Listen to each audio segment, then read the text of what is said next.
இப்போ நாங்கள் ஒரு புது கோயிலுக்கு வந்திருக்கோம். இது பெரிய கோயில், ரொம்ப சூப்பராக இருக்கு. இப்போ பார்த்தீங்கன்னா அந்த பெரிய கோயில் பாருங்க.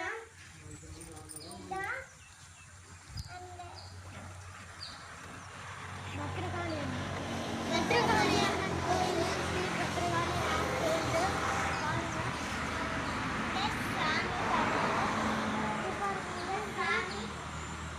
சாமி ஊஞ்சல்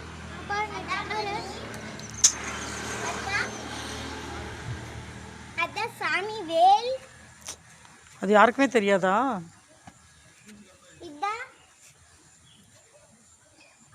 இதான் சாமி குதிரை.